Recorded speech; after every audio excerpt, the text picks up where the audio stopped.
जय श्री कृष्णा दोस्तों, किशोरी क्रिएशन से मैं सपना शर्मा आप सभी का हार्दिक स्वागत करती हूँ आपके अपने चैनल पर। दोस्तों, आज के वीडियो में आपके लिए माघ मास महात्म्य के 25वें दिन की कथा लेकर के आई हूँ। इससे पहले के माघ मास महात्म्य के 24 अध्याय के वीडियो जो है मैंने मेरे चैनल पर डाले हुए हैं, जिनको आप मेरे चैनल पर जाकर देख भी सकते हैं और श्रवण भी कर सकते हैं। आइए सुनते हैं माघ मास महात्म्य का 25वां अध्याय। पिशाच कहने लगा कि हे केरल देश का ब्राह्मण किस प्रकार मुक्त हुआ, यह कथा कृपा करके पूर्वक कहिए। देवदूती कहने लगा, केरल देश में वासु नाम वाला एक वेद पारंगत ब्राह्मण था। उसके बंधुओं ने उसकी भूमि छीन ली, जिससे वह निर्धन और दुखी होकर अपनी जन्म भूमि त्याग कर देश देश में घूमता किसी व्याधिग्रस्त होकर मृत्यु को प्राप्त हो गया। उसका कोई बांधव न होने के कारण उसकी औदर्व वैदिक क्रिया नहीं हुई और न ही उसकी दाह क्रिया हुई।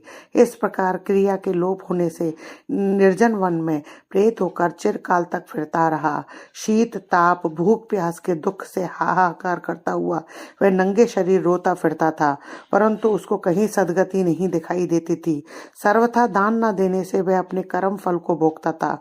जो लोग अग्नि में आहुति नहीं देते, भगवान का पूजन नहीं करते, आत्म विद्या का अभ्यास नहीं करते, अच्छे तीर्थों से विमुख रहते हैं, जो दुखी लोगों को सुवर्ण वस्त्र तांबूल रत्न फल तथा जल नहीं देते, तथा छल कपट से जीविका प्राप्त करने वाले, दूसरों तथा स्त्रियों का धन हरने वाले, पाखंडी कुटिल चोर वाल वृद्ध तथा आतुर और स्त्रियों पर निर्दयता करने वाले, आग लगाने वाले, विष देने वाले, झूठी गवाही देने वाले, कुमार्ग पर चलने वाले, माता पिता भाई बहन संतान तथा अपनी स्त्री का त्याग करने वाले, जो सब तीर्थों में दान लेते हैं, पालन करने वाले, स्वामी को त्यागने वाले, गौर तथा भूमि के चोर, वेदों की निंदा करने वाले, वृथा द्रोह करने वाले, प्राणियों की हिंसा करने वाले, देवता गुरु की निंदा करने वाले, यह सभी बारंबार पिशाच राक्षस तथा बुरी योनियों में जन्म लेते हैं।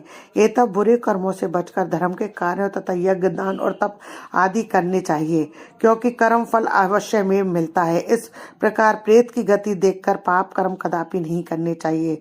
ब्राह्मण कहने लगा कि इस प्रकार उस केरल ब्राह्मण ने उस पर्वत पर अधिक समय व्यतीत करके एक मार्ग में एक पथिक को देखा, जो 2 गगरियों में त्रिवेणी का जल लिए हुए था। आनंद पूर्वक भगवान के चरित्र का गान कर रहा था। प्रेत ने उसका मार्ग रोककर कहा कि तुम डरो मत, उस गगरी का जल मुझको पिलाओ, नहीं तो मैं तुम्हारे प्राण ले लूंगा। देवदूती कहने लगा कि उसको देखकर पथिक कहने लगा कि दुखी दुर्बल नंगे मुरझाए हुए तुम कौन हो? पैरों से पृथ्वी को स्पर्श न करके चलते हो, तुम्हारा उदर मांस रहित है।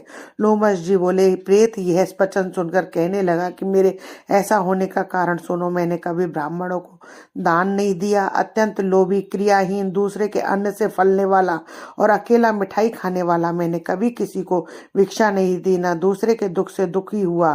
प्यासे प्राणियों को मैंने कभी जल नहीं पिलाया, मैंने कभी छाता जूता दान नहीं किया, न किसी को जल का पात्र पान या औषधि किसी को दी, न मैंने अपने घर में कभी किसी अतिथि को ठहरा कर सत्कार किया। अंधे वृद्ध अनाथ और दीनों को मैंने कभी अन्न से संतुष्ट नहीं किया और न किसी रोगी को रोग मुक्त किया, न कभी ब्राह्मणों को दान दिया, न कभी अग्नि में हवन किया। वैशाख आदि मास में कभी किसी को ठंडा जल नहीं पिलाया, न ही मैंने बड़े या पीपल का कोई वृक्ष लगाया, न किसी प्राणी को बंधन से छुड़ाया, कभी कोई व्रत करके शरीर को नहीं सुखाया। इस कारण मेरा पूर्व जन्म सब बुरे कार्यों में ही व्यतीत हुआ। मेरे पूर्व जन्म के कर्मों से मेरी यह गति हुई।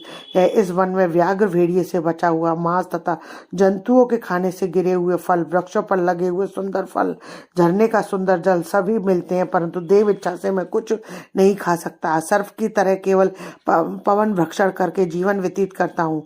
बल बुद्धि मंत्र पुरुषार्थ से लाभ हानि सुख दुख विवाह मृत्यु जीवन भोग रोग वियोग में केवल भाग्य ही कारण होता है। कुरूप मूर्ख कुकर्मी निंदित तथा पराक्रम से हीन मनुष्य भी भाग्य से ही राज्य भोगते हैं। काने लूले लंगड़े नीतिहीन निपुण निपंसक भाग्य से राज्य प्राप्त करते हैं। पर्वत पर भी बलवान राक्षस पिशाच रहते हैं, जिनमें से कभी कोई कोई कोई कहीं कहीं वन में फिरते हुए अपने कर्म के अनुसार अन्न जल प्राप्त करते हैं, परंतु आपको उनका भय नहीं होना चाहिए, क्योंकि धर्मात्मा पुरुषों की उनकी पवित्रता ही रक्षा करती है। नक्षत्र देवता सर्वथा धर्मात्माओं की रक्षा करते हैं। यह पिशाच आप जैसे भक्त की तरफ आंख उठाकर भी नहीं देख सकते। जो नारायण की भगवान की भक्ति से पवित्र रहता है, उसको प्रेत पिशाच पूतना कोई बाधा नहीं दे सकती। भूत बेताल पिशाच गंधर्व काकिन शाकिनी ग्रह रेवती यज्ञ मात्र यज्ञ ग्रह भयंकर ग्रह कृत्या सर्प कूष्मांड तथा दूसरे दुष्ट जंतु पवित्र वैष्णव की तरफ देख भी नहीं सकते। जिसकी जीवा पर गोविंद का नाम हृदय में वेद तथा द्वितीय विद्यमान है, जो पवित्र और दानी है, ऐसे आपको कभी भय नहीं हो सकता। हे ब्राह्मण, इस प्रकार कर्मों का फल भोगता हुआ यहाँ रहता हूँ, ऐसा सोचकर मैं शोक नहीं करता। एक बार मैं जावालनी नदी के किनारे पर गया था। वहां पर घूमते हुए मैंने सारस के वचनों को सुना। इति श्री माघ मास महात्म्य में 25वां अध्याय संपूर्णम। दोस्तों, यदि आपको मेरा ये वीडियो अच्छा लगे तो इसे लाइक शेयर कीजिए, चैनल को सब्सक्राइब कीजिए, पास ही में बेल आइकन को हिट कीजिए ताकि मेरे आने वाले हर नए वीडियो का नोटिफिकेशन आपको मिल जाए। हिंदू धर्म रीत रिवाज कथा कहानी जानने के लिए मेरे चैनल पर बने रहने के लिए